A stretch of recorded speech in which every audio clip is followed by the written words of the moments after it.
Hi guys. അപ്പോൾ ഇന്നൊരു college day in my ലൈഫാണേ. എയ്ഡ്സ് ഡേൻ്റെ ഭാഗമായിട്ട് NSSR നടത്തുന്ന പ്രോഗ്രാം 2 ദിവസം ഉണ്ടായിരുന്നു. ഇന്ന് അതിൻ്റെ ഡേ 2 ആണ്. ഇന്ന് നല്ല ഇൻട്രസ്റ്റിംഗ് പ്രോഗ്രാംസ് ആയിരുന്നു ഉണ്ടായിരുന്നത്. ആദ്യം തന്നെ ക്വിസ്സായിരുന്നേ. ഇതെൻ്റെ എല്ലാത്തിൻ്റെ മെയിൻ അജണ്ട എന്ന് പറയുന്നത് to create awareness among people. അതിനുവേണ്ടി ഇവർ സെലക്ട് ചെയ്ത പ്രോഗ്രാംസും വളരെ നല്ലതായിട്ട് തോന്നി. ക്വിസ് എന്ന് പറയുന്നത് എല്ലാവർക്കും അങ്ങനെ ഇൻട്രസ്റ്റോടെ കണ്ടിരിക്കാൻ പറ്റുമെന്ന് എനിക്കറിയില്ല. But it was really fun to watch. It was really competitive. ഒരു ക്വസ്റ്റ്യൻ കേട്ട് കഴിയുമ്പോൾ തന്നെ എല്ലാവരും വെയിറ്റ് ചെയ്യുക ആരാ കൈബുക്കെന്ന്. ഞങ്ങൾ കുറേ തവണ വീഡിയോസൊക്കെ ചെക്ക് ചെയ്തിട്ടാണ് ഫസ്റ്റ് ആരാ കൈബുക്കിയതെന്നൊക്കെ കണ്ടുപിടിച്ചത്. അത്രയും കോമ്പറ്റേറ്റീവ് ആയിരുന്നു, അത്രയും എൻഗേജിങ് ആയിരുന്നു. ആക്ട് ഓൺ തീം എന്ന് പറയുന്നതായിരുന്നു നെക്സ്റ്റ് പ്രോഗ്രാം എന്ന് പറയുന്നത്. അവിടെ ആ ഹാളിലുണ്ടായിരുന്ന എല്ലാ കുട്ടികളെയും 4 ഗ്രൂപ്പായിട്ട് തിരിച്ച് 4 ഗ്രൂപ്പിനും ഓരോ സബ്ജക്റ്റ് വീതം തരും. 10 മിനിറ്റ്സ് ടൈം കൊണ്ട് നമ്മളൊരു സ്കിറ്റ് റെഡിയാക്കുക. 5 മിനിറ്റ്സ് ഡ്യൂറേഷൻ ആയിരിക്കണം ആ സ്കിറ്റിന് ഉണ്ടാവേണ്ടത്. അങ്ങനെ ഞങ്ങളുടെ ടീമിന് കിട്ടിയത് ഡ്രൈവർ എന്ന് പറഞ്ഞ ടോപ്പിക്കാണ്. അപ്പോൾ ഞങ്ങൾ എല്ലാവരും കൂടി ഡിസ്കസ് ചെയ്തിട്ട് ഡ്രൈവറിന് ആക്സിഡൻ്റ് ആവുകയും ബ്ലഡ് ട്രാൻസ്ഫ്യൂഷൻ വഴി എയ്ഡ്സ് വരികയും അത് ആ ഫാമിലീനെ എങ്ങനെ എഫക്റ്റ് ചെയ്യുന്നു, സൊസൈറ്റി അവരെ എങ്ങനെ ട്രീറ്റ് ചെയ്യുന്നു, ഇതൊക്കെ കൂടെയാണ് ഞങ്ങൾ പറയാൻ ശ്രമിച്ചത്.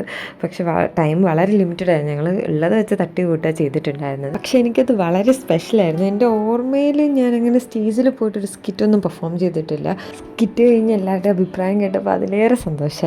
ആഫ്റ്റർനൂൺ ഞങ്ങൾക്കൊരു അവയർനെസ് ക്ലാസ് ആയിരുന്നു പ്രൊഫസർ ഡോക്ടർ സോണ മാഡത്തിൻ്റെത്. അതും നല്ലൊരു സെഷനായിരുന്നു. ശേഷം പ്രിൻസിപ്പൾ മാഡത്തിന് ഒരു മൊമെൻറ്റോയൊക്കെ കൊടുത്തിട്ടുണ്ടായിരുന്നു.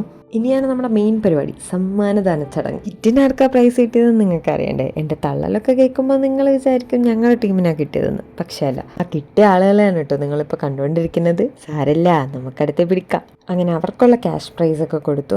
അടുത്ത ക്വിസിന് ഫസ്റ്റ് കിട്ടിയ ആളുകളെ വിളിച്ചു. അത് കഴിഞ്ഞിട്ട് കുഹാസിൻ്റെ അണ്ടറിൽ ഒരു ഷോർട്ട് ഫിലിം കോമ്പറ്റീഷൻ ഉണ്ടായിരുന്നു. അതിന് ഞങ്ങളുടെ ക്ലാസ്സിലെ കുട്ടികൾ ചെയ്ത ഷോർട്ട് ഫിലിമാണ് അവർ സെലക്ട് ചെയ്തത്. അപ്പോൾ ആ ഷോർട്ട് ഫിലിം കണ്ടക്ട് ചെയ്ത കുട്ടികൾക്ക് സർട്ടിഫിക്കറ്റ് ഉണ്ടായിരുന്നു. അപ്പോൾ അവരാണ് ഇപ്പം നിങ്ങൾ കണ്ടുകൊണ്ടിരിക്കുന്നത്. And we are so proud of you guys. അത് കഴിഞ്ഞ് ഞങ്ങൾക്ക് ചോക്ലേറ്റ്സ് ഒക്കെ തന്നിട്ടുണ്ടായിരുന്നു. അതിനുശേഷം കോളേജ് ഗ്രൗണ്ടിൽ വെച്ച് ഞങ്ങളുടെ NSS ടീമിൻ്റെ ഭാഗം ഒരു സ്ട്രീറ്റ് പ്ലേ ഉണ്ടായിരുന്നു.